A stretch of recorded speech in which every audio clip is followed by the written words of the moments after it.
আসসালামু আলাইকুম। আজ আমি আপনাদেরকে মোমবাতির সাহায্যে একটা বশীকরণ দিব। মোমবাতি দ্বারা বশীকরণগুলো খুবই ইফেক্টিভ হয়।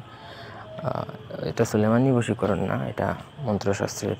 তবে সুলেমানি বশীকরণ আছে যেটা মোমবাতির গায়ে লিখে করা হয়, এটা হচ্ছে মন্ত্রের মাধ্যমে।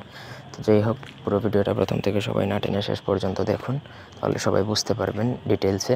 ব্যক্তিগত যে কোনো প্রয়োজন বা যে কোনো কাজের জন্য স্ক্রিনে দেওয়া নাম্বার আছে, সরাসরি ফোনে, হোয়াটসঅ্যাপে অথবা ইমোতে যোগাযোগ করে যে কোনো কাজ করাতে পারবেন, দেশে অথবা দেশের বাইরে থেকে।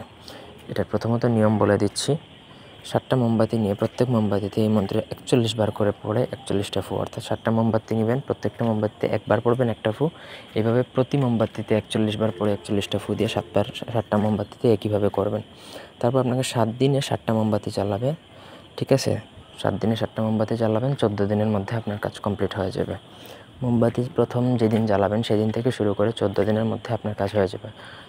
অনেক মানুষ আছে, অনেক পুরুষ বা মহিলা যার জন্য করবেন, সে হয়তো বা একটু ঘাউড়া টাইপের হতে পারে, সেক্ষেত্রে সময় লাগতে পারে, অথবা যারা একটু নরম মনের তাদের ক্ষেত্রে একদিনেও কাজ করে, এরকম নজির আমার কাছে আছে। তো মন্ত্রটা হচ্ছে কিং নাং হুং কিং কিলিং জাংমাং কিং হাং লাং সিং কিং মাং সহা অমুকের জায়গায় অমুক অমুকরে বস মানয় কাম। অমুকের জায়গায় আপনি যাকে বস করবেন তার, আর অমুকের জায়গায় আপনার নিজের নাম আপনি প্রয়োগ করবেন, আপনার নাম। বস মানয় কাম বানের খোয়ামা মাগিনীর দোহাই, এই হচ্ছে মন্ত্র। মুখস্থ করতে হবে, দেখে দেখে মন্ত্র পড়লে হবে না, মুখস্থ করে সিদ্ধ করতে হবে। আমার অনুমতি সাপেক্ষে মুখস্থ করে সিদ্ধ করে নিলে আপনি এটা প্রয়োগের জন্য সাকসেসফুল প্রয়োগ করতে পারবেন বা এলিজিবল হবেন।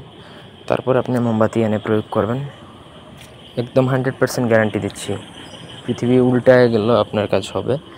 বন্দুকের গুলি মিস হবে, এই বশীকরণ মিস যাবে না।